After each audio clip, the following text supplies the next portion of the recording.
ನೋಡಿ ಇದು fruit around ನಿಮಗೆ ಒಂದು 600 ಗ್ರಾಮ್ ಎಬೋ ಬರ್ತದೆ. 600 to 700 ಗ್ರಾಮ್ ನೋಡಿ ಕಟ್ ಮಾಡ್ತಾ ಇದ್ದೀನಿ.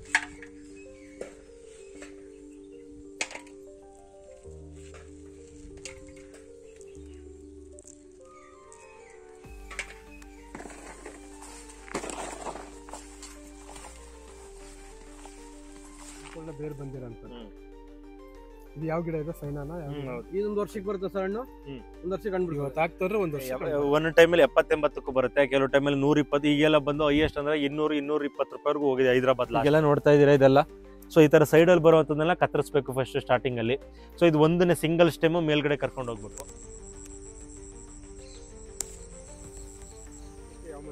ಸರ್ ಹಣ್ಣು ಅಂದ್ರೆ ನಿಮ್ಗೆ ಮಾರ್ಚ್ ಇಂದ ಸ್ಟಾರ್ಟ್ ಆದ್ರೆ ಅಕ್ಟೋಬರ್ ನವೆಂಬರ್ ವರೆಗೂ ರೆಗ್ಯುಲರ್ ಆಗಿ ಹಣ್ಣು ಬರ್ತಾ ಹೋಗ್ತದೆ. ರೆಗ್ಯುಲರ್ ಆಗಿ ಬರ್ತಾ ಹೋಗ್ತದೆ. ಅದು ನಿಮ್ಗೆ ಒಂದು ಸೈಕಲ್ ಹೇಳದ್ನಲ್ಲ, ನಾವು ಒಂದು 10 ದಿನಕ್ಕೂ 15 ದಿನಕ್ಕೂ ಸೈಕಲ್. ಸರ್ ಇದೆಲ್ಲ ನಮ್ದು ಬಂದು ಆಲ್ರೆಡಿ ಈಗ 6 ಇಯರ್ಸ್ ಆಗ್ತಾ ಇದೆ. 6 ಇಯರ್ಸ್ ಈಗ ಜೂನ್ ಬಂದ್ರೆ 6 ಇಯರ್ಸ್.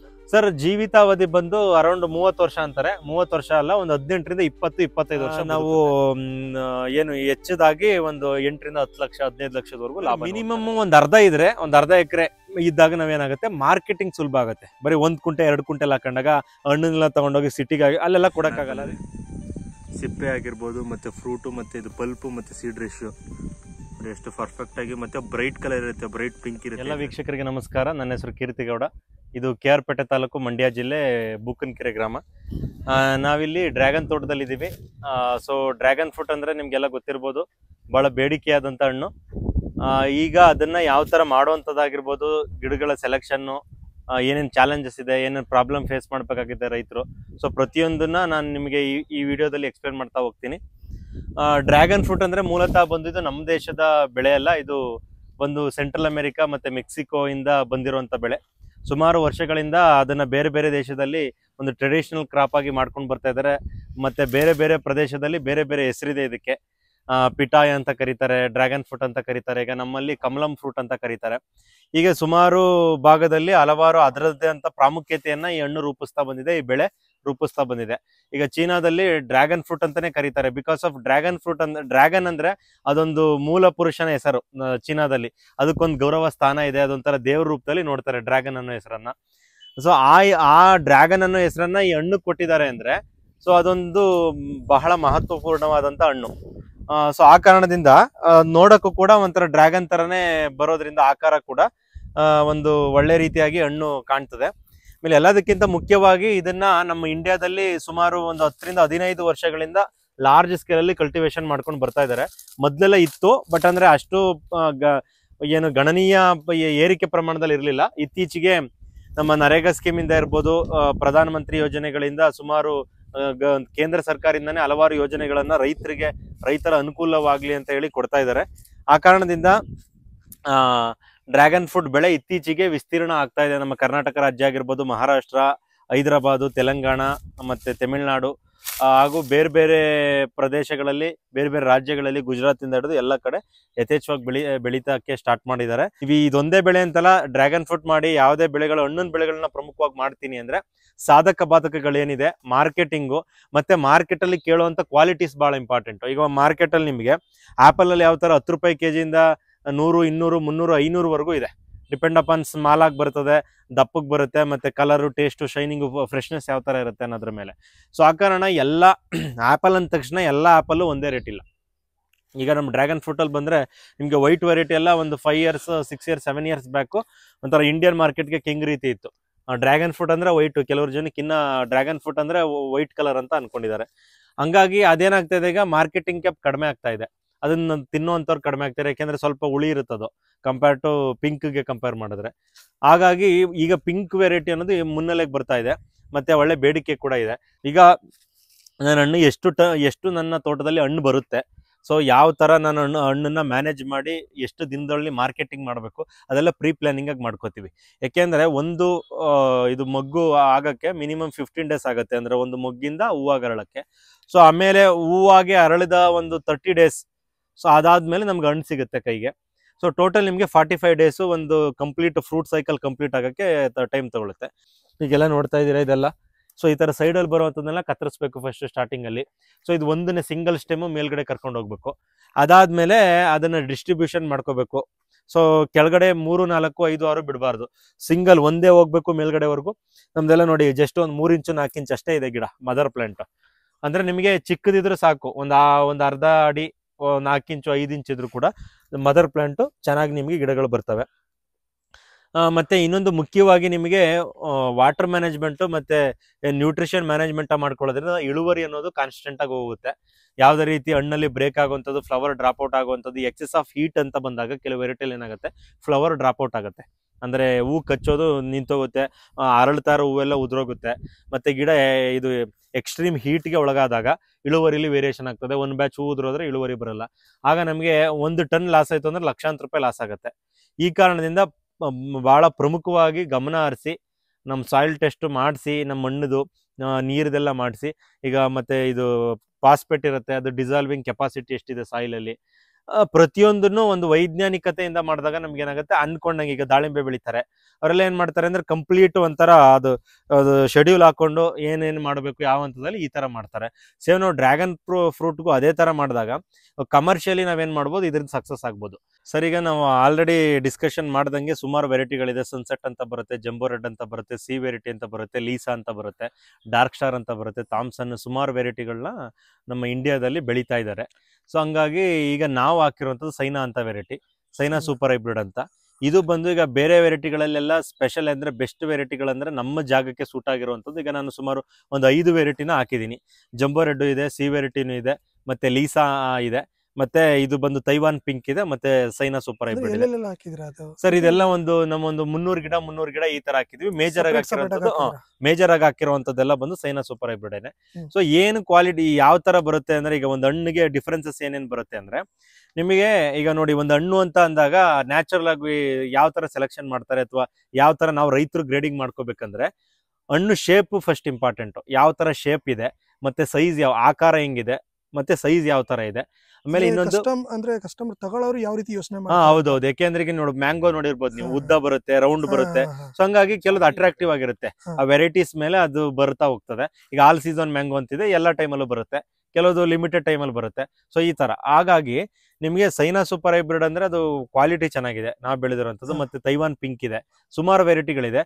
ಬಟ್ ಇದನ್ನ ನಿಮ್ಗೆ ಯಾವಾಗ ನಾಟಿ ಮಾಡ್ಬೋದು ಅಂದ್ರೆ, ಯಾವ್ದೇ ವೆರೈಟಿ ಆಗಿರ್ಲಿ, ನೀವು ನವೆಂಬರ್ ಇಂದ ಮಾರ್ಚ್ ಈ ಒಳಗಡೆ ಟೈಮ್ ಏನಿದೆ, ನವೆಂಬರ್, ನವೆಂಬರ್, ಡಿಸೆಂಬರ್, ಜನವರಿ, ಫೆಬ್ರವರಿ, ಮಾರ್ಚ್, ಈ 5 ತಿಂಗಳು ಸೂಕ್ತ ನಾಟಿ ಮಾಡ್ಲಿಕ್ಕೆ.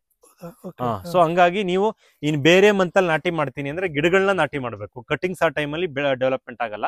ಹಾಗಾಗಿ ಗಿಡಗಳನ್ನ ನಾಟಿ ಮಾಡಿದಾಗ ಆಲ್ರೆಡಿ ಬೇರು ಮತ್ತೆ ಚಿಗುರು ಬಂದಿರೋ ಕಾರಣದಿಂದ ನಾವೇನ್ ಮಾಡ್ಬೋದು, ಅದನ್ನ ಟೇಕ್ ಆಫ್ ಮಾಡ್ಬೋದು. ಅಂದ್ರೆ ಗಿಡಗಳನ್ನ ನಾಟಿ ಮಾಡ್ಬೋದು. ಗಿಡಗಳನ್ನ ನಾಟಿ ಮಾಡ್ಬೋದು. ಮತ್ತೆ ನಿಮ್ ಕೆಲವು ವೆರೈಟಿಗಳಿದೆ, ಈಗ ತೈವಾನ್ ಪಿಂಕ್ ಆಗಿರ್ಬೋದು, ಸೈನಾ ಆಗಿರ್ಬೋದು, ಸನ್ಸೆಟ್ ವೆರೈಟಿ ಆಗಿರ್ಬೋದು, ಅವನ್ನೆಲ್ಲ ನಿಮ್ಗೆ ವರ್ಷದ ಯಾವುದೇ ಭಾಗದಲ್ಲಿ ನಾಟಿ ಮಾಡಿದ್ರು, ಯಾವಾಗ ನಾಟಿ ಮಾಡಿದ್ರು ಕೂಡ ಗ್ರೋತ್ ಅನ್ನೋದು ಬರುತ್ತೆ.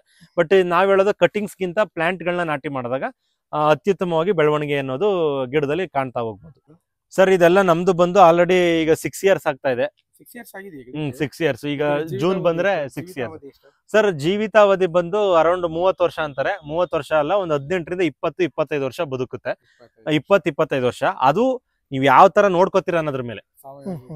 ನೀವೀಗ ಅದೇ ಗಿಡಗಳು ಸೆಲ್ಸ್ ಡ್ಯಾಮೇಜ್ ಆಗಿ ಗಿಡಗಳು ವೀಕ್ ಆದ್ರೆ ನಿಮ್ಗೆ 8 ವರ್ಷ 9 ವರ್ಷಕ್ಕೆ ಹೋಗ್ಬಿಡ್ತವೆ. ಸ್ವಲ್ಪ ಚೆನ್ನಾಗಿ ಕಾಪಾಡ್ಕೋತೀನಿ ಅಂದ್ರೆ 15 ವರ್ಷದವರೆಗೂ. ಹೌದೌದು, ಸೇಮ್ ಹ್ಯೂಮನ್ ಲೈಫ್ ತರ ನೀವ್ ಏನ್ ಬೇಕು ಎಷ್ಟು ಬೇಕು ಲಿಮಿಟ್ ಆಗಿ ನಾವು ಅಷ್ಟೇ ತಿನ್ಕೊಂಡ್ ಬಂದಾಗ ಚೆನ್ನಾಗಿರ್ತೀವಿ. ಇಲ್ಲ ಹೆಂಗ್ ಬೇಕಂಗ ಆದಾಗ ಬೇಗ. 6 ವರ್ಷದಲ್ಲಿ ಮುಂದಿನ ವರ್ಷ ನಿಮ್ಗೆ ಎಷ್ಟು ಹಣ್ಣು ಬಂತು, ಎಷ್ಟು ಕೆಜಿ ಹಣ್ಣು ಬಂತು? ಸರ್ ಫಸ್ಟ್ ವರ್ಷ ಅದನ್ನ ಹೇಳಿಲ್ವಾ, ನೀವು ಪ್ರೂನಿಂಗ್ ಮಾಡ್ಕೊಂಡು ಇದು ಸ್ವಲ್ಪ ಬೇಗ ಹಣ್ಣು ಬರುತ್ತೆ. ನಮ್ದು ಮಾರ್ಚ್ ಎಂಡಿಂಗ್ ಅಲ್ಲೆಲ್ಲ ಫ್ಲವರಿಂಗ್ ಅನ್ನೋದು ಸ್ಟಾರ್ಟ್ ಆಗುತ್ತೆ, ಬೇಗನೆ ಬರ್ತದೆ. ಹಂಗಾಗಿ ನಮಗೆ ಫಸ್ಟ್ ವರ್ಷ ನಮಗೆ ಒಂದು 4ರಿಂದ 5 ಟನ್ ಹಣ್ಣು ಸಿಕ್ಕಿತ್ತು. 5 ಟನ್ ಫ್ಲವರ್ ಬಿಟ್ಟಿಲ್ಲ ಯಾವುದೇ ಗಿಡನೂ ಈಗ ಅಂದ್ರೆ ಇದು ಅನ್ಸೀಸನ್. ಇದು ನಿಮ್ಗೆ ಮಾರ್ಚ್ ಎಂಡಿಂಗ್ ಇಂದ ಫ್ಲವರಿಂಗ್ ಸ್ಟಾರ್ಟ್ ಆಗುತ್ತೆ. ಇದು ಹಣ್ಣಾಗ್ಲಿಕ್ಕೆ ಯಾವ ಮಂತ್ ಅಲ್ಲಿ ಇರುತ್ತೆ ಸರ್? ಹಣ್ಣು ಅಂದ್ರೆ ನಿಮ್ಗೆ ಮಾರ್ಚ್ ಇಂದ ಸ್ಟಾರ್ಟ್ ಆದ್ರೆ ಅಕ್ಟೋಬರ್ ನವೆಂಬರ್ ವರೆಗೂ ರೆಗ್ಯುಲರ್ ಆಗಿ ಹಣ್ಣು ಬರ್ತಾ ಹೋಗ್ತದೆ. ರೆಗ್ಯುಲರ್ ಆಗಿ ಬರ್ತಾ ಹೋಗ್ತದೆ. ಅದು ನಿಮ್ಗೆ ಒಂದು ಸೈಕಲ್ ಹೇಳದ್ನಲ್ಲ, ನಾವ್ ಒಂದು 10 ದಿನಕ್ಕೂ 15 ದಿನಕ್ಕೂ ಸೈಕಲ್ ಹಿಡಿತೀವಿ. ಅಂದ್ರೆ ಇವತ್ತು ಬರುತ್ತೆ ಹೂವ, ನಾಳೆನೂ ಬರುತ್ತೆ, ಸೇಮ್ ಟೊಮೊಟೊ ತರ. ಬಟ್ ನಾವೇನ್ ಮಾಡ್ತೀವಿ, ಒಂದು 10 ದಿನ 15 ದಿನ ಗ್ಯಾಪ್ ಕೊಡ್ತೀವಿ. ಹಣ್ಣು ಯಾವತ್ತು ಹಣ್ಣಾಗತ್ತೆ, ಒಂದು ಫ್ರೂಟ್ ಸೈಕಲ್ ಯಾವಾಗ ಬರುತ್ತೆ. ಈಗ ನೋಡಿ ಹೂ ಅರಳುತ್ತಲ್ಲ, ಅದೊಂದು ಸೈಕಲ್ ಅಂತ ಕರಿತೀವಿ. ಆ ಹೂ ಈಗ ನೋಡಿ ನಮ್ ತೋಟದಲ್ಲಿ ಈಗ ಎಲ್ಲಾ ಸರಿ ಒಂದೇ ಸರಿ ಹೂ ಅರಳುತ್ತೆ. ಅಂದ್ರೆ ಒಂದು ಬ್ಯಾಚ್ ಒಂದೇ ಸರಿ ಅರಳುತ್ತೆ. ಆಗ ನಾವು ತಿಳ್ಕೊಬೇಕು ಇದು ಒಂದು ಬ್ಯಾಚ್ ಅಂತ. ಅದು ನೆಕ್ಸ್ಟ್ 30 ಡೇಸ್ಗೆ ಬ್ಯಾಚ್ ರೆಡಿ ಆಗಿರುತ್ತೆ. ಬ್ಯಾಚ್ ಅಂದ್ರೆ ಹಣ್ಣಾಗಿರುತ್ತೆ. ಹಣ್ಣಾಗಿರುತ್ತೆ. ಅಂದ್ರೆ ಹೂ ಇರೋದು ಹಣ್ಣಾಗಕ್ಕೆ 30 ಡೇಸ್ ತಗೊಳುತ್ತೆ. 30 ಡೇಸ್ ತಗೊಳುತ್ತೆ. ಹೂವಿರೋದು ಹಣ್ಣಾಗಕ್ಕೆ 30 ಡೇಸ್ ತಗೊಳುತ್ತೆ. ಮೊಗ್ಗಿರೋದು ಹೂವು ಹಾಕಿ 15 ಡೇಸ್ ತಗೊಳುತ್ತೆ. ಒಂದಿನ 2 ದಿನ ಹೆಚ್ಚು ಕಡಿಮೆ ಆಗುತ್ತೆ, ಅದೇನು ಸಮಸ್ಯೆ ಇಲ್ಲ ಸರ್. ಇದು ಕಟಿಂಗ್ ಅಂತ. ಸೊ ಇದು ಅಂದ್ರೆ ಹಣ್ಣು ಬಿಟ್ಟರು ಅಂತ ಗಿಡಗಳನ್ನ ಕಟ್ ಮಾಡುವಂತದ್ದು. ಸೊ ಇದನ್ನ ಏನ್ ಮಾಡ್ತೀವಿ, ಇಲ್ಲಿ ನಾಟಿ ಮಾಡ್ರೆ ನಿಮ್ಗೆ 1 ತಿಂಗಳೊಳಗಡೆ ಇಲ್ಲಿ ಬೇರ್ ಅನ್ನೋದು ಬರ್ತದೆ. ತಿರ್ಗಿ ಒಂದು 15 ದಿವಸ ಒಳಗಡೆ 1-1.5 ತಿಂಗಳ ಒಳಗಡೆ ಚಿಗುರು ಬರ್ತದೆ. ಸೊ ಈ ತರ ಬೆಳವಣಿಗೆ ಆಗುತ್ತೆ. ಕೆಲವರು ಇದ್ರಲ್ಲಿ ಏನು ಅಂದ್ರೆ ಹೇಳಕ್ಕಾಗಲ್ಲ ಡೆಫಿನೆಟ್ ಆಗಿ. ಒಂದು 100 ತಗೊಂಡೋದ್ರೆ 100ಕ್ಕೆ 100 ಹೋಗ್ಬೋದು, ಇಲ್ಲ 100ಕ್ಕೆ ಬರ್ಬೋದು, 80 ಹೋಗ್ಬೋದು. ಸರ್ ಕಾರಣ ಏನು ಅಂದ್ರೆ, ಈಗ ನೋಡಿ ಇಲ್ಲಿ ಗಾಯ ಆಗಿದೆ. ಸೊ ಇದೊಂಥರ ಗಾಯ ಆಗಿದೆ. ಇದು ಒಂಥರ ಅಂದ್ರೆ ನಾವು ಕಟ್ಟು ಗಾಯ ಆಗ್ತಿದೆ. ಇದೆಲ್ಲ ಕಂಪ್ಲೀಟ್ ಒಣಗ್ಬೇಕು, ಇದು ಡ್ರೈ ಆಗ್ಬೇಕು, ಆಮೇಲೆ ನಾಟಿ ಮಾಡ್ಬೇಕು. ಆಮೇಲೆ ಏನಾಗ್ತದೆ ಅಂದ್ರೆ ಕೆಲವುದು ನಿಮ್ಮ ಮಣ್ಣು ಮೇಲೆ ಈಗ ನೋಡಿ ಇದಕ್ಕೇನೋ ಆಧಾರ ಇಲ್ಲ, ಮೊದಲು ಬೇರ್ ಕೊಡ್ಬೇಕಿದು. ಸೊ ಕೆಲವುದು ಬೇರ್ ಬರುತ್ತೆ, ನಿಮ್ದು ಗೊಬ್ಬರದೊಳ ಇದ್ರೆ ಬೇರ್ ತಿಂದಾಕ್ಬಿಡುತ್ತೆ, ಅಥವಾ ಬೇರೆ ಮಣ್ಣಲ್ಲಿ ಬರೋಕೆ ಆಗಲ್ಲ. ಹಂಗಾಗಿ ಕೆಲವುದು ಈಗ ಸೇಮ್ ಬೀಜ ಒಂದು ಯಾವ್ದೋ ಒಂದು ಸೌತೆ ಬೀಜ ಏನೋ ತಂದ್ರೆ ಅದ್ರಲ್ಲಿ 100% ರೇಷಿಯೋ ಕೊಡೋದಿಲ್ಲ. ಪ್ಯಾಕೆಟ್ ಮೇಲೆ ಬರ್ದಿರ್ಬಿಡುತ್ತೆ ನಾನು 68%, 70% ಆ ತರ. ಸ್ಟಾರ್ಟಿಂಗ್ ನಾವು ಈಗ ಹಾಕ್ತಾ ಇದೀವಿ ಅಂದ್ರೆ ಎಷ್ಟು ಇನ್ವೆಸ್ಟ್ಮೆಂಟ್ ಆಗುತ್ತೆ ಟೋಟಲ್ ಎಲ್ಲ? ಸರ್ ಇನ್ವೆಸ್ಟ್ಮೆಂಟ್ ಡಿಪೆಂಡ್ ಅಪಾನ್ ನೀವು ಯಾವ ತರ ಕ್ವಾಲಿಟಿ ಬಳಸ್ತೀರಾ, ಕಟಿಂಗ್ ತಗೋತೀರಾ, ಗಿಡ ತಗೋತೀರಾ, ಅಥವಾ ಮೆಟೀರಿಯಲ್ ಏನ್ ಬಳಸ್ತೀರಾ. ಕಂಬ, ಈ ಕಂಬಕ್ಕೆ ಕೆಲವರು ಸಿಮೆಂಟ್ ಕಂಬ ಹಾಕ್ತಾರೆ, 500-600 ಗಂಟಲು ಕಂಬ ಖರ್ಚು ಮಾಡ್ತಾರೆ. ಕೆಲವರು ಕಲ್ ಕಂಬ ಹಾಕ್ತಾರೆ. ಅದು ಅವೈಲೇಬಿಲಿಟಿ ಮೇಲೆ ಒಂದು 5ರಿಂದ 6 ಲಕ್ಷ 7 ಲಕ್ಷದವರೆಗೂ. ಈ ಕೆಲವು ಕಡೆ ಈಗ ತೆಲಂಗಾಣ ಅಲ್ಲೆಲ್ಲ ಟ್ರೆಲಿ ಸಿಸ್ಟಮ್ ಮಾಡ್ರೆ 8ರಿಂದ 10 ಲಕ್ಷದವರೆಗೂ ಖರ್ಚು ಮಾಡ್ತಿದ್ದಾರೆ. ಅವ್ರವ್ರ ಕೆಪಾಸಿಟಿ ಅವ್ರವ್ರ ಇದ್ರ ಮೇಲೆ ಹೋಗುತ್ತೆ ಸರ್. ಅದು ಮಿನಿಮಮ್ ಅಂದ್ರೆ ಒಂದು 5 ಲಕ್ಷ ಬೇಕು. ಒಂದು 4.5ರಿಂದ 5 ಲಕ್ಷ ಇದ್ರೆ ಒಂದ್ ಎಕರೆಗೆ 4.5ರಿಂದ 5 ಲಕ್ಷ ಇದ್ರೆ ಒಂದು ಚೆನ್ನಾಗಿ ಆವರೇಜ್ ಆಗಿ ಚೆನ್ನಾಗಿ ಎಲ್ಲ ಸೇರಿ ಒಂದು 5 ಲಕ್ಷ ಮಿನಿಮಮ್. ನೀವು ಒಂದು ಸ್ವಲ್ಪ ಸ್ಟ್ಯಾಂಡರ್ಡ್ ಆಗಿ ಮಾಡ್ತೀರಿ, ಒಳ್ಳೆ ಕ್ವಾಲಿಟಿ ಆಗಿ ವೈರು ಅದು ಇದೆಲ್ಲ ಒಳ್ಳೆ ಕ್ವಾಲಿಟಿ ಗಿಡ ಎಲ್ಲ ಹಾಕ್ತೀನಿ, ಒಂದು 6.5 ಬರುತ್ತೆ. ಎಷ್ಟು ಅವರ್ ನೀರು ಕೊಡ್ತಾ ಇದ್ದೀರಾ ಸರ್? ನೀರ್ ಅಂದ್ರೆ ನಾವು ಸಮ್ಮರ್ಲಿ ನಮ್ಮ ಮಣ್ಣಿಗೆ ಬೇಕಾಗಿರುವಂತದ್ದು 4 ದಿನಕ್ಕೊಂದ್ಸಲಿ ನೀರ್ ಕೊಡ್ತೀವಿ, 4 ಅಥವಾ 5. ಎಷ್ಟು ಅವರ್ ಕೊಡ್ತೀರಾ ಸರ್? ನಾವು ಅರೌಂಡ್ ಒಂದು ಗಂಟೆಯಿಂದ 1.5 ಕೊಡ್ತೀವಿ, ಅಷ್ಟೇ ಸಾಕು. ಅಲ್ಲಲ್ಲೇ ಲೀಕ್ ಆಗುತ್ತೆ. ಯಾಕೆಂದ್ರೆ ಇದು ಒಂದೊಂದಡಿಗೂ ಹೋಲ್ ಇರೋದ್ರಿಂದ ವಾಟರ್ ಡಿಸ್ಚಾರ್ಜ್ ಬೇಗ ಆಗುತ್ತೆ. 1.5 ಗಂಟೆ ಅಂದ್ರೆ ಜಾಸ್ತಿ ಬೇಗ. ಈಗ ನೋಡಿ ಸಣ್ಣ ಹೋಲ್ ಮಾಡ್ಬಿಟ್ಟು ಹಾಕಿರ್ತಾರೆ, ಅಥವಾ ಲಿಮಿಟ್ ಒಂದ್ ಕಡೆ 2 ಕಡೆ ತೂತ್ ಮಾಡಿರ್ತಾರೆ, ಅದು ಡಿಸ್ಚಾರ್ಜ್ ಲೇಟ್ ಆಗತ್ತೆ. ಇಲ್ಲಿ ಪ್ರತಿ ಒಂದೊಂದ್ ಅಡಿಗೂ ಇದಿರೋದ್ರಿಂದ ನಮಗೆ ಬೇಗ ಬೇಕಾಗತ್ತೆ. ನಾನು ಕೃಷಿ ವಿಜ್ಞಾನಿ ಆಗ್ಬೇಕು, ರೈತರು ಅವರೇ ಕಲ್ತ್ಕೋಬೇಕು ಸಾಧ್ಯವಾದಷ್ಟು.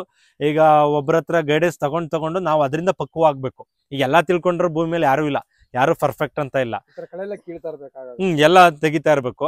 ಮತ್ತೆ ನಿಮ್ಗೆ ನೀರನ್ನ ನಾವು ಲಿಮಿಟ್ ಆಗಿ ಕೊಡೋದ್ರಿಂದ ಕಳೆ ಕೂಡ ಬರಲ್ಲ, ಅದು ಅಲ್ಲಲ್ಲೇ ಹೊರಟೋಗುತ್ತೆ. ಮತ್ತೆ ಈಗ ರೆಗ್ಯುಲರ್ ಆಗಿ ಲೇಬರ್ ಗೀಬರ್ಸ್ ಎಲ್ಲ ಓಡಾಡ್ತಾ ಇರ್ತಾರೆ, ಆ ಟೈಮಲ್ಲಿ ನಿಮ್ಗೆ ಏನಾಗುತ್ತೆ, ಕಳೆ ಕೂಡ ಅಷ್ಟು ಬರಲ್ಲ. ಮತ್ತೆ ಈಗ ಮಲ್ಚಿಂಗ್ ಶೀಟ್ಸ್ ಬರ್ತಾ ಇದೆ, ಮಲ್ಚಿಂಗ್ ಶೀಟ್ ಎಲ್ಲ ಹಾಕೋಬಹುದು. ಸೊ ಈ ತರ ಅದರಿಂದ ಏನ್ ಪ್ರಯೋಜನ ಅಂದ್ರೆ, ಈಗ ಮಲೆನಾಡು ಭಾಗಗಳಲ್ಲಿ ಹೆವಿ ಮಳೆ ಬರುತ್ತೆ, ಈಗೆಲ್ಲ ಡೈರೆಕ್ಟ್ ನೀರ್ ಬಿದ್ರೆ ಒಳಗಡೆ ಹೇಳ್ಕೊಳುತ್ತೆ. ಹಂಗ ಮಲ್ಚಿಂಗ್ ಶೀಟ್ ಹಾಕೊಳ್ಳೋದ್ರಿಂದ ನೀರ್ ಬಿದ್ದಂಗೆ ಜಾರೋಗುತ್ತೆ, ಆಗ ಬೆಡ್ ಸೇಫ್ ಆಗಿರುತ್ತೆ, ಅದಕ್ಕೆ ಜಾಸ್ತಿ ವಾಟರ್ ಕನ್ಸಂಪ್ಷನ್ ಆಗಲ್ಲ. ಸೊ ಹಿಂಗಾಗಿ ಬೆಸ್ಟ್ ಇರುತ್ತದೆ. ಸುಮಾರು ಸರ್ ಏನ್ ಗೊತ್ತಾ, ನೀವು ತೊಂದ್ರೆ, ಈಗ ನೋಡಿ ಕೃಷಿಲಿ ತೊಂದರೆ ಇದ್ದಿದ್ದೆ, ಇವತ್ತು ತೊಂದರೆ ಇಲ್ಲ, ನಾನು ಆರಾಮಾಗಿ ಕೃಷಿಲಿ ದುಡ್ಡು ತೆಗೆದ್ಬಿಟ್ಟೆ ನಾನು ಯಾರು ಇಲ್ಲ. ಸಣ್ಣ ಪುಟ್ಟ ಈಗ ನೋಡಿ, ನೀವ್ ಏನೇ ಹೋಗ್ತೀನಿ ಅಂದ್ರೆ ಸಣ್ಣ ಪುಟ್ಟ ಸಮಸ್ಯೆಗಳಿಗೆ ನೋಡಿ, ಒಂದು ರಾಕೆಟ್ ಮುಂದೆ ನುಗ್ಬೇಕು ಅಂದ್ರೆ ಗಾಳಿನ ಫೇಸ್ ಮಾಡ್ಕೊಂಡು ಹೋಗ್ಲೇಬೇಕದು, ಹಂಗಾಗಿ ಅದು ಮುಂದೆ ಚೂಪಾಗಿರುತ್ತೆ. ಹಂಗಾಗಿ ನೀವು ಕೃಷಿಲಿ ಸಣ್ಣ ಪುಟ್ಟ ಎಡವಟ್ಟುಗಳು, ಸಣ್ಣ ಪುಟ್ಟ ಫೇಲ್ಯೂರ್ಗಳು ಇರ್ತದೆ, ಬಟ್ ಅದನ್ನ ಮಿನಿಮೈಸ್ ಮಾಡ್ಬೇಕು ನಾವು. ರಿಸ್ಕ್ ನ ಮಿನಿಮೈಸ್ ಮಾಡಿದಾಗ ಸಕ್ಸಸ್ ಮ್ಯಾಕ್ಸಿಮಮ್ ಆಗುತ್ತೆ, ಮತ್ತೆ ನಮ್ಗೆ ಏನೇ ಸಮಸ್ಯೆ ಬರಲ್ಲ, ನೀಟಾಗಿ ಲಾಭ ಪಡ್ಕೊಂಡು ಹೋಗ್ಬೋದು. ಸರ್ ಈಗ ಲಾಭ ಅಂತ ನೋಡೋದಾದ್ರೆ ಫಸ್ಟ್ ಕೇಳೋದೇ ಲಾಭ. ಈಗ ವರ್ಷಕ್ಕೆ ನಾವು 1 ಎಕರೆ ಹಾಕ್ಬಿಟ್ರೆ ಎಷ್ಟು ಲಾಭ ಬರ್ಬೋದು, ಮಿನಿಮಮ್ ಅಥವಾ ಮ್ಯಾಕ್ಸಿಮಮ್? ಸರ್ ಮಿನಿಮಮ್ ಅಂದ್ರೆ ನಾವ್ ಏನಿಲ್ಲ ಅಂದ್ರೆ ಕರೆಕ್ಟಾಗಿ ಮೇಂಟೈನ್ ಮಾಡ್ಬೇಕು ರೈತ. ಒಂದು 5 ಲಕ್ಷ 4 ಲಕ್ಷದವರೆಗೂ ತಗೋಬಹುದು, ಸಮಸ್ಯೆ ಇಲ್ಲ. ನೀವು ಜಾಸ್ತಿ ಎಕ್ಸ್ಪೆಕ್ಟ್ ಮಾಡ್ತೀನಿ ಅಂದ್ರೆ depend upon your marketing skill, ಯಾವ ತರ ಮಾರ್ತೀರಾ. ನೀವು ಓನ್ ಬ್ರ್ಯಾಂಡಿಂಗ್ ಮಾಡ್ಬೋದು, ಕೆಲವರು ಅಪಾರ್ಟ್ಮೆಂಟ್ ಅಲ್ಲಿ ಮಾಡ್ತಾರೆ, ಅದ್ರ ಮೇಲೆ ಇದಾದ್ರೆ ನಾವು ಏನು ಹೆಚ್ಚದಾಗಿ ಒಂದು 8ರಿಂದ 10 ಲಕ್ಷ 15 ಲಕ್ಷದವರೆಗೂ ಲಾಭ ನೋಡ್ತಾರೆ. ಅದು ಅವ್ರವ್ರಿಗೆ ಕೆಪಾಸಿಟಿ ಮೇಲೆ, ಬಟ್ ಎಲ್ಲ ನಮ್ಮ ಮೇಲೆ ನಿಂತಿರುತ್ತೆ. ನೀವು ಹಾರ್ವೆಸ್ಟಿಂಗ್ ಯಾವ ತರ ಮಾಡ್ತೀರಾ, ಯಾವ ಸ್ಟೇಜಸ್ ಅಲ್ಲಿ ಇದು ಮಾಡ್ತೀರಾ, ಮಾರ್ಕೆಟಿಂಗು, ಟ್ರಾನ್ಸ್ಪೋರ್ಟೇಷನ್, ಲೇಬರು, ಪ್ಯಾಕೇಜಿಂಗು, ಎಲ್ಲದಿಂದನೂ ದುಡ್ಡು ಉಳಿಸ್ಬೋದು. ಅದು ನಿಮ್ಮ ಮೇಲೆ ನಿಂತಿರ್ತದೆ ರೈತರು. ಸೊ ಆ ಕಾರಣದಿಂದ ನಮಗೆ ಕಲಿಸುತ್ತೆ, ಎಲ್ಲ ಪಾಠಗಳು, ಅನುಭವಗಳು ನಮಗೆ ಕಲಿಸುತ್ತೆ. ಬಟ್ ಗೊತ್ತಿರೋರ ಹತ್ರ ಮಾಡೋದ್ರಿಂದ ಆಮೇಲೆ ಕಡಿಮೆ ಪ್ರಮಾಣದಲ್ಲಿ ಸ್ಟಾರ್ಟ್ ಮಾಡಬೇಕು. 10 ಎಕರೆ 15 ಎಕರೆ ಹಾಕ್ಬಿಡೋದು ಒಂದೇ ಸರಿ, ಆ ಥರ ಮಾಡಕ್ ಹೋಗ್ಬಾರ್ದು, ಸರಿನಾ? ಹಂಗಾಗಿ ರೈತರಿಗೆ ಈಗ ಎಷ್ಟು ಎಕರೆ ಇರಬೇಕು ಸರ್? ಮಿನಿಮಮ್ ಒಂದು ಅರ್ಧ ಇದ್ರೆ, ಒಂದು ಅರ್ಧ ಎಕರೆ ಇದ್ದಾಗ ನಾವೇನಾಗುತ್ತೆ ಮಾರ್ಕೆಟಿಂಗ್ ಸುಲಭ ಆಗುತ್ತೆ. ಬರೀ 1 ಕುಂಟೆ 2 ಕುಂಟೆಲ್ ಹಾಕೊಂಡಾಗ ಹಣ್ಣನ್ನೆಲ್ಲ ತಗೊಂಡೋಗಿ ಸಿಟಿಗಾಗಿ ಅಲ್ಲೆಲ್ಲ ಕೊಡಕ್ಕಾಗಲ್ಲ, ರಿಸ್ಕ್ ಆಗುತ್ತೆ. ಹಂಗಾಗಿ ಹಿಂಗಾಗೆ ಮಾರ್ಕೆಟ್ ಈಗ ನೋಡಿ ಡ್ರ್ಯಾಗನ್ ಫ್ರೂಟ್ ಒಳ್ಳೆ ಡಿಮ್ಯಾಂಡ್ ಇದೆ. ರೈತರು ಏನ್ ಮಾಡ್ಬಿಡ್ತಾರೆ, ಈಗ 100 ಗಿಡ ಹಾಕೋತಾರೆ, 200 ಎಲ್ಲೋ ಈಗ ಒಂದು ಕುಂಟೆ ಜಾಗ, ಅವ್ರಿಗೆ ಮಾರ್ಕೆಟಿಂಗ್ ಬಗ್ಗೆ ಯೋಚನೆ ಮಾಡಲ್ಲ, ಅವರು ಹಾಕೋಬಿಡ್ತಾರೆ. ಆಗೇನ್ ಮಾಡ್ತಾರೆ, ಹಣ್ಣಿಗೆ ನೋಡಿ 200 ಗಿಡ ಅಂದ್ರೆ ಒಂದ್ ಗಿಡಕ್ಕೆ ಮಿನಿಮಮ್ 3 kg 4 kg ಒಂದು 3 ವರ್ಷ 4 ವರ್ಷ ಆದ್ಮೇಲೆ ಬಂದ್ರೆ ಒಂದು 200 ಗಿಡಕ್ಕೆ ಏನಿಲ್ಲ ಅಂದ್ರೆ 1 ಟನ್ ಹಣ್ಣು ಬಂತು. ಎಲ್ಲಿ ಮಾರ್ತಾರೆ? 1 ಟನ್ ಒಬ್ಬರೇ ಕುತ್ಕೊಂಡು ತಿನ್ನಕ್ಕಾಗತ್ತಾ? ಲೋಕಲ್ ಕೊಡ್ತಾರೆ. ಲೋಕಲ್ಸ್ ಅಲ್ಲಿ ಅಂತಾರೆ, ತೆಳ್ಳ ಗಾಡಿಲಿ ಮಾಡ್ತಾರೆ. ಏನೋ ಒಂದ್ ಕಡಿಮೆ ಬಂತು ಅಂತ ಎಲ್ಲಾ ಬಿದೋಯ್ತು ಅಂತಲ್ಲ, ಕಾನ್ಫಿಡೆನ್ಸ್ ಇರಬೇಕು, ಒಳ್ಳೊಳ್ಳೆ ಜಾಗಕ್ಕೆ ಮಾರ್ಬೇಕು. ಹಂಗಾಗಿ ಸೊ ಇದನ್ನ ಮಿನಿಮಮ್ ನಾವು ಒಂದು 1/2 ಎಕರೆ ಮಾಡಿದಾಗ ಒಂದು ಒಳ್ಳೊಳ್ಳೆ ಕಡೆ ಕಳ್ಸಕ್ಕಾಗಿರ್ಲಿ ಮಾಡ್ಕೋಬಹುದು. ಇಲ್ಲ ನೀವು ಸ್ಟಾರ್ಟಿಂಗ್ ನೋಡ್ತೀನಿ ನಮ್ಗೆ ಇದು ಅಂದ್ರೆ ಒಂದು 50 ಗಿಡ 10 ಗಿಡ ತಗೊಂಡು ಮಾಡಿ ನೀವು ಎಲ್ಲ ಸಕ್ಸಸ್ಫುಲ್ ಆದ್ಮೇಲೆ ಸ್ಟಾರ್ಟ್ ಮಾಡ್ಬೋದು.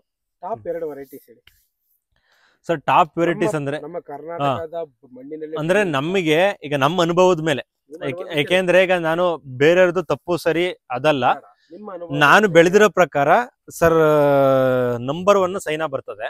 ಅದಾದ್ಮೇಲೆ ಬಂದು ಸನ್ಸೆಟ್ ಅಥವಾ ತೈವಾನ್ ಪಿಂಕ್, ಅದಾದ್ಮೇಲೆ ಜಂಬೋ ರೆಡ್ ಬರ್ತದೆ. ಜಂಬೋ ರೆಡ್ ಕ್ವಾಲಿಟಿ ಚೆನ್ನಾಗಿದೆ, ಬಟ್ ಜಂಬೋ ರೆಡ್ ಅಲ್ಲಿ ಏನು ಅಂದ್ರೆ ಸ್ವಲ್ಪ ಬಿಸಿಲು ತಡೆಯುವಂತ ಕೆಪಾಸಿಟಿ ಕಡಿಮೆ, ಮತ್ತೆ ಹಣ್ಣು ಸ್ವಲ್ಪ ಸಿಪ್ಪೆ ಸಣ್ಣ ಬರೋದ್ರಿಂದ ಜಾಸ್ತಿ ಬರುತ್ತೆ, ಕೆಲವು ಬ್ರೇಕ್ ಆಗೋದು, ಸ್ವಲ್ಪ ಹಣ್ಣು ಬೇಗ ಹಾಳಾಗುತ್ತೆ. ಅಷ್ಟ್ ಬಿಟ್ರೆ ಜಂಬೋನು ಒಳ್ಳೇದು. ಸಪೋಸ್ 1 ಎಕರೆಲಿ ಅರ್ಧ ಎಕರೆ ಡಿವೈಡ್ ಮಾಡಿ ಹಾಕ್ತೀವಿ ಅಂತ ಸೈನಾ ಒಂದು ಹಾಕೋದು, ಇನ್ನೊಂದು ಕ್ವಾಲಿಟಿ ತೈವಾನ್ ಪಿಂಕ್ ಅಥವಾ ಸನ್ಸೆಟ್ ಮಾರ್ಕೆಟ್ ಕೂಡ ಒಳ್ಳೆ ಡಿಮ್ಯಾಂಡ್ ಇರುತ್ತೆ. ಇದೆ. ಅಪ್ರಾಕ್ಸಿಮೇಟ್ಲಿ ಎಷ್ಟು ಇರುತ್ತೆ? 70 ರೂಪಾಯಿ 80 ರೂಪಾಯಿ 100? ಸರ್ ಆರಾಮಾಗಿ ನಿಮ್ಗೆ ಅದೇ ಒಂದ್ ಟೈಮಲ್ಲಿ 70-80 ಬರುತ್ತೆ, ಕೆಲವು ಟೈಮಲ್ಲಿ 120. ಈಗೆಲ್ಲ ಬಂದು ಹೈಯೆಸ್ಟ್ ಅಂದ್ರೆ 200-220 ರೂಪಾಯಿವರೆಗೂ ಹೋಗಿದೆ. ಹೈದರಾಬಾದ್ ಲಾಸ್ಟ್ ಅಂದ್ರೆ ಹರಾಜ್ ಕೂಗ್ತಾರೆ, ಆಕ್ಷನ್ ತರ ಆ ತರ ಮಾಡ್ತಾರೆ. ನಮ್ಮ ಮೇಲೆ ಏನು ಕೆಪಾಸಿಟಿ. ಈಗ ನೋಡಿ ನಾವು ಹೈದರಾಬಾದ್ ಅಲ್ಲಿ ಈಗ ನೋಡಿ ಮಾರ್ಕೆಟಿಂಗ್ ಫ್ಲಕ್ಚುಯೇಟ್ ಆಗುತ್ತದೆ. ಬಾಂಬೆಲ್ ಒಂದೇ ರೇಟ್ ಇರಲ್ಲ, ಬೆಂಗಳೂರು ಒಂದೇ ರೇಟ್ ಇರಲ್ಲ, ಕೇರಳದಲ್ಲಿ ಒಂದೇ. ಆಮೇಲೆ ಎಲ್ಲಾ ಮಾರ್ಕೆಟಿಂಗ್ ಲಿಂಕ್ ಇರಬೇಕು, ತಿಳ್ಕೊಬೇಕು. ನೋಡಿ ಬಾಂಬೆಲೆ 170 ನಡೀತಾ ಇದ್ದಾಗ ನಮ್ ಬೆಂಗಳೂರು 100 ರೂಪಾಯಿ ಇರ್ತದೆ. ನಾನು ಅಲ್ಲಿಗೆ ಕಳಿಸ್ಬಿಟ್ಟು ನಾನು ರೇಟ್ ಕಡಿಮೆ ಸಿಕ್ತು ಅನ್ನೋದಲ್ಲ, ಅಲ್ಲಿ ಹೊಡಿಬೇಕು ಗಾಡಿನ, ಅಲ್ಲಿಗೆ ಕಳಿಸ್ಬೇಕು, ಅಲ್ಲಿ ಲಿಂಕ್ ಇಡಬೇಕು. ಹಿಂಗೆ ಈಗ ಎಲ್ಲ ನೋಡಿ. ಆಮೇಲೆ ನಮ್ಮ ಏನು ಡ್ರ್ಯಾಗನ್ ಫ್ರೂಟ್ ಒಂದು ವೈವಿಧ್ಯಮಯ ಏನು ಅಂದ್ರೆ ಎಲ್ಲಾ ಕಡೆ ಒಂದೇ ಸರಿ ಫ್ಲವರಿಂಗ್ ಆಗಲ್ಲ. ನಮ್ದು ಒಂದ್ ಮೇಜರ್ ಸೈಕಲ್ ಮುಗಿದೋದ್ಮೇಲೆ ಮಹಾರಾಷ್ಟ್ರ ಆ ಕಡೆ ಸೈಕಲ್ ಅಲ್ಲ ಆಗೋದು. ಈ ತರ ನಮ್ಗೆ ಇನ್ನೇನೋ ಮುಗೀತಾ ಇದೆ ಅನ್ನೋ ಟೈಮಲ್ಲಿ ಮಹಾರಾಷ್ಟ್ರದಲ್ಲಿ ಹೆವಿ ಸ್ಟಾರ್ಟ್ ಆಗುತ್ತೆ. ಹಿಂಗಾಗಿ ಅಷ್ಟು ಸಮಸ್ಯೆ ಇಲ್ಲ, ಬಟ್ ರೈತರು ಬಹಳ ಕೂಲಂಕುಷವಾಗಿ ನೋಡ್ಕೊಂಡು ಜವಾಬ್ದಾರಿಯುತವಾಗಿ ಇದ್ರಲ್ಲಿ ಮುಂದೆ ಹೆಜ್ಜೆ ಇಡಬೇಕು. ಸರ್ ಈಗ ನೋಡಿ ಮೇಜರ್ ಆಗಿ ನಮ್ಮ ಹತ್ರ 5 ವೆರೈಟೀಸ್ ಇದೆ. ಅದು ಬಿಟ್ಟು ನಾವು ಹೊಸದಾಗಿ ತರಿಸಿರುವಂತಂದ್ರೆ ಈಗ ಆರಿಜೋನಾ ಸುಮಾರು ವೆರೈಟಿಗಳು ಒಂದು 20 ವೆರೈಟಿ ತರಿಸಿದೆ. ಅದೆಲ್ಲ ಬಂದು ಒಂದು 3 ಗಿಡ 4 ಗಿಡ. ಅದನ್ನ ನನ್ನ ಇಂಟ್ರೆಸ್ಟ್ ಆಗಿ ಅಲ್ಲಿಂದ ಗುಜರಾತ್, ಕೋಲ್ಕತ್ತಾ, ಬೇರೆ ಬೇರೆ ದೇಶದಿಂದ ಅದು 1,000 2,000 3,000 ಖರ್ಚು ಮಾಡಿ 2 ಗಿಡ 3 ಗಿಡ ಹಾಕಿದೀವಿ. ಒಟ್ಟು ಟೋಟಲ್ 25 ವೆರೈಟಿ ಇದೆ. ಸಂಪೂರ್ಣ ಬೇರೆ ಬಂದಿರೋಂತ. ಇದು ಯಾವ ಗಿಡ ಇದೆ? ಸೈನಾನ? ಇದೊಂದು ವರ್ಷಕ್ಕೆ ಬರುತ್ತೆ ಸರ್ ಹಣ್ಣು. 1 ವರ್ಷಕ್ಕೆ ಹಣ್ಣು ಬಿಡುತ್ತೆ. ಹಾಕ್ತಂದ್ರೆ 1 ವರ್ಷಕ್ಕೆ ಹಣ್ಣು ಬರುತ್ತೆ. ಇದು ಈಗ ತೆಗ್ದು ಆದ್ಮೇಲೆ ಎಷ್ಟು ದಿನ ಈಚೆ ಇಡ್ಬೋದು ನಾವು? ಎಷ್ಟು ದಿನದೊಳಗಡೆ? ಇದನ್ನ 1 ತಿಂಗಳವರೆಗೂ ಇಟ್ಕೋಬಹುದು. ಹೊರಗಡೆನೆ 1 ತಿಂಗಳಾಗಿ ಒಳಕ್ ಹಾಕೋದ್ರಿಂದ ಏನ್ ಸಮಸ್ಯೆ ಇಲ್ಲ. ಇಲ್ಲಿ ನಾನು ಬಂದಿದ್ದೆ, ಇಲ್ಲಿ ನೋಡ್ಬೋದು ಸಸಿಗಳನ್ನ ನೆಟ್ಟಿದ್ದಾರೆ ಅವರು ಇದನ್ನ ಮಾಡಕ್ಕೆ ಅಂತ. ಇಲ್ಲಿ ತೋರಿಸ್ತೀನಿ, ನೀವು ನೋಡ್ಕೊಳ್ಳಿ. ಇದೆಲ್ಲನೂ ಕೂಡ ಸಸಿಗಳನ್ನ ಇಲ್ಲಿ ನೆಟ್ಟಿರೋದು ಇವರು.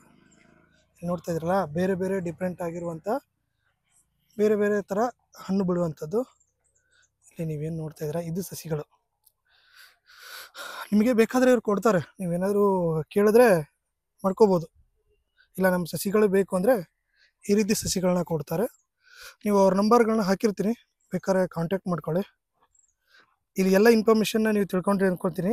ಡ್ರ್ಯಾಗನ್ ಫ್ರೂಟ್ನ ಯಾವ ರೀತಿ ಬೆಳಿಬೇಕು, ಅದಕ್ಕೆ ಯಾವ ರೀತಿ ನೀರು ಬೇಕಾಗುತ್ತೆ, ಅದೇ ರೀತಿ ಮಣ್ಣು ಯಾವ ರೀತಿ ಇರಬೇಕು, ಅದನ್ನು ಯಾವ ರೀತಿ ನಾವು ಎಷ್ಟು ಇನ್ವೆಸ್ಟ್ಮೆಂಟ್ ಆಗುತ್ತೆ, ಅದೇ ರೀತಿ ಲಾಭ ಯಾವ ರೀತಿ ಪಡ್ಕೋಬೇಕು ಅಂತ ಹೇಳ್ಬಿಟ್ಟು ಏನಾದ್ರು ಹೆಚ್ಚಿನ ಇನ್ಫಾರ್ಮೇಷನ್ ಬೇಕು ಅಂದರೆ ಅವ್ರಿಗೆ ಕಾಲ್ ಮಾಡಿ. ಮತ್ತೆ ಮುಂದಿನ ವಿಡಿಯೋದಲ್ಲಿ ಸಿಗೋಣ. ನಮಸ್ಕಾರ, ಥ್ಯಾಂಕ್ ಯು.